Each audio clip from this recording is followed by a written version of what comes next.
Council for Women, work that took place before where we are today?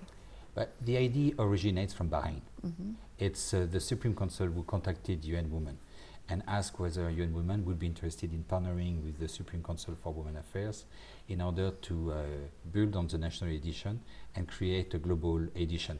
So all the credits for the global awards has to be given to Bahrain. On our side, we were extremely pleased to be invited to partner with Bahrain because we immediately recognize how powerful a message is will be, how powerful an instrument is will be. And a award that tries to promote innovative solution is fully in line with the mandate of UN Women, which is to accelerate gender equality and women empowerment. And the only way we can accelerate gender equality and women empowerment is through innovation, through trying different things. As we conclude, Your Excellency, this episode, I'm sure you'd like to share with us a few words about UN Women.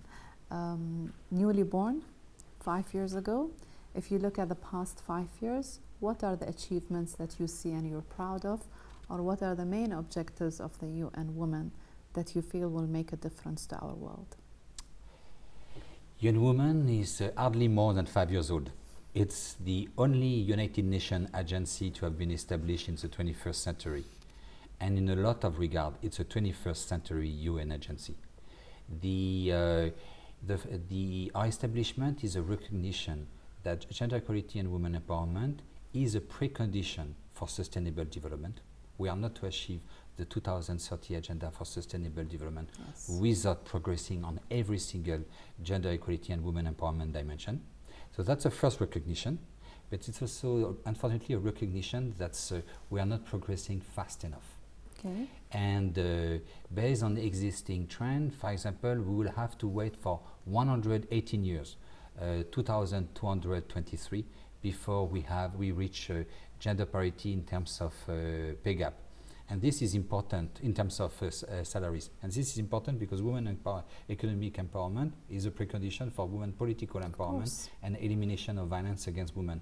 So based on existing trend, we are not to see gender equality and women empowerment before sometimes during the 22nd century.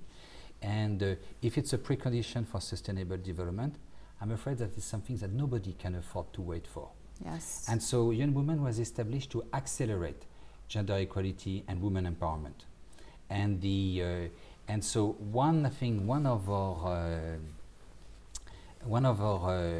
achievements so far has been to ensure that all the new global normative instruments, such as the SDGs or any international conventions, were fully cognizant of the fact that women empowerment was both a right but also a solution to some of the problems. Mm-hmm. So for example, Young Women has been working extremely hard on ensuring that the climate change accord that was reached in Paris last December will also recognize the importance of women as the vulnerable group, but also the importance of women as agent of change. So it has been, it's what we call normative development, the international norms. So we have been working a lot on international norms. The second thing that we are doing is that we are trying to promote transformative change, to make a real change in the life of every woman, every girl, through partnership with a number of different actors and through innovative practices, what we were discussing with the award. Maybe I will give you one example of what does it mean as transformative changes through partnership, and what does it mean women empowerment as a solution. If we were to address the gender gap in access to land, finance, technology, information, market in the field of agriculture, we could increase the productivity of women farmers by up to 20-25% in some sub-Saharan countries. If we were to achieve such a thing, we will have a dramatic impact in terms of SDG 1, poverty reduction, but also in terms of SDG 2, in terms of food security, SDG 3 and SDG 4 because women tend to reinvest more of their income in education and health than men. SDG 5, women empowerment, of course, but also SDG 13, climate change, because what you need to promote climate smart agriculture is what you need to address the gender gap. And SDG 16, peace and security. So you're speaking about a solution that will benefit women farmers directly, but will benefit the entire society indirectly. It's amazing how, when starting with one small thing, which isn't small anyway, to increase the production by 25% means that the whole society is going to benefit. But the bigger picture is amazing.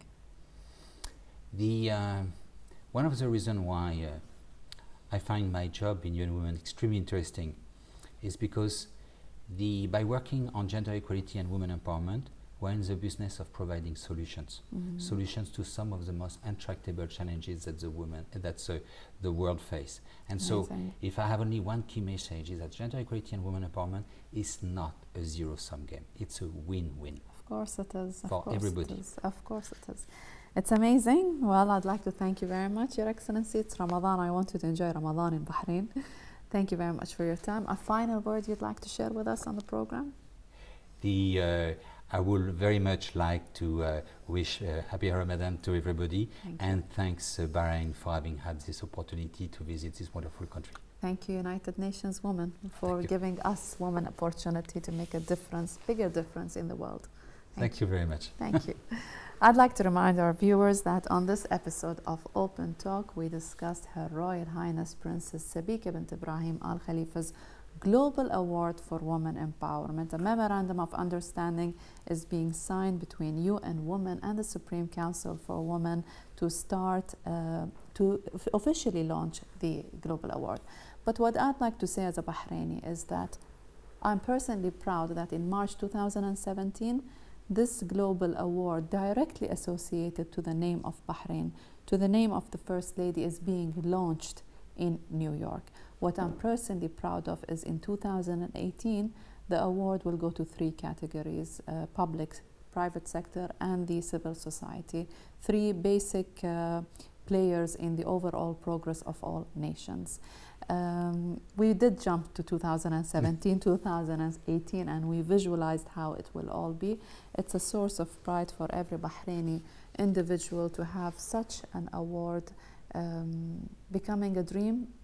Becomes a dream that has come true through, of course, the help of the United Nations Women, an organization that was established 5 years ago with the objective of empowering women all around the world. Thank you very much for joining us. Once again, a reminder, my guest was the Assistant Secretary General, Deputy Executive Director for Policy and Program at UN Women, Dr. Yank Kleymarek. Thank you very much for joining us. Thank you very much.